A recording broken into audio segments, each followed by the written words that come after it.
All right, boys. Today we're going to be talking about the Los Angeles Chargers running back room because yesterday on Tuesday, Greg Roman mentioned how even if Najee Harris doesn't play in week one, there's still going to be a split between running backs. And I find this to be very confusing. I get that Najee and Amari Hampton were supposed to split carries, but after Hampton, it gets pretty bleak. You start talking about Kamani Vidal, of course, and Hassan Haskins, who's more of a special teams guy. There's just not a lot of explosiveness outside of Hampton. And I understand that it's 2025 running backs.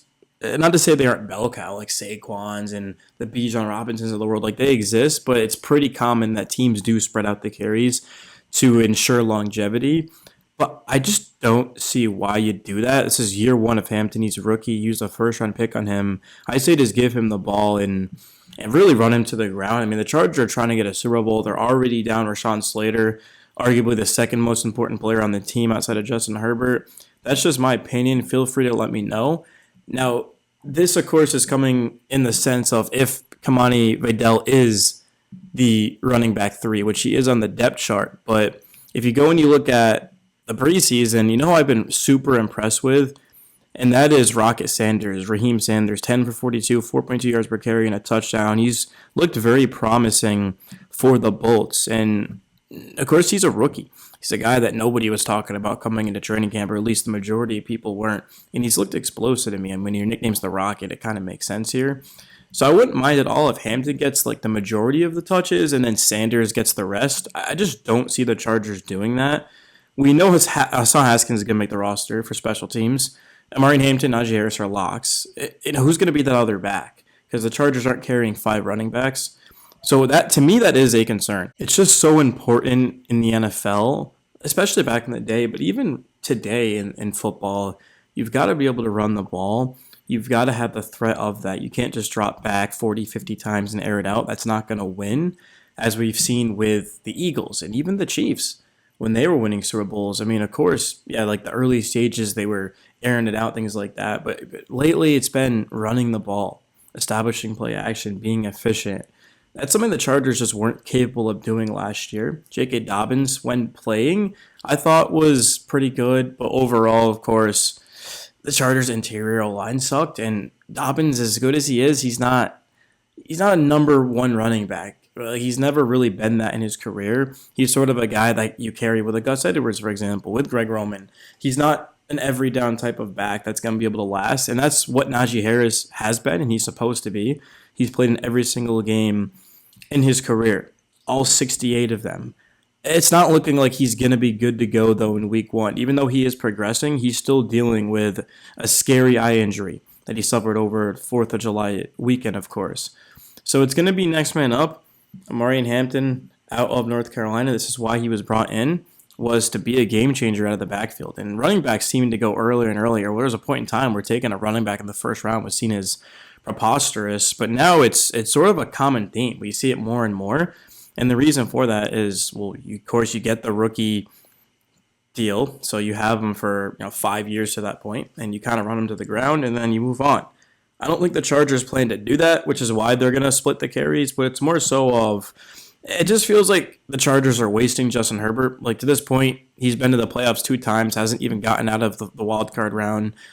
It's got to be full throttle, and you go out and you get Keenan Allen, you add him into this passing offense. Ladd McConkey's an absolute stud. There's got to be more playmaking outside of him, and the best players should be on the field. Doesn't matter who you are, what position, the best players have got to be on the field.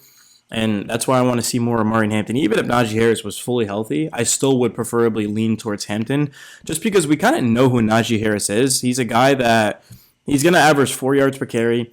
He's going to get 250, just 260 carries. He's going to rush for 1,000 yards. He's going to score probably, 5 to 8 touchdowns. And then receiving, never really a strength of Najee. He's capable of doing it and pass protecting. But the Chargers, they need a game changer, and that's exactly why I was excited about Hampton. I still remember the night of the draft. I wasn't watching the draft, but I remember I had notifications on for the Chargers of who they were picking, and I saw Amari Hampton. I was like, bet. I was like, perfect. That's exactly what this team needs.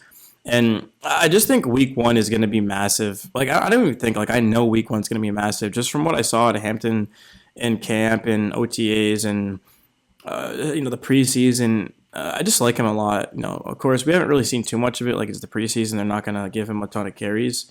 I'm sure we'll see him a little bit more against the Rams and the Niners as they start to ramp him up. But yeah, I fully do expect Hampton to be the lead back. I mean, Greg Roman might say one thing and do another, but in terms of splitting the carries with Kamani Vidal, like that's just kind of ridiculous to me.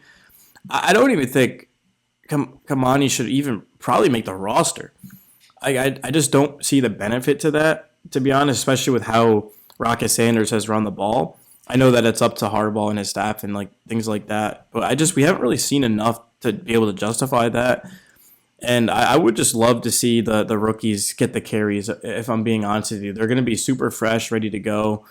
Coming out of college, of course, where they both had good collegiate careers, and that's what I'm hoping for, man. I just don't like how guys can have good camps and good summers and practices and then show it off in the preseason and just go back to the veteran.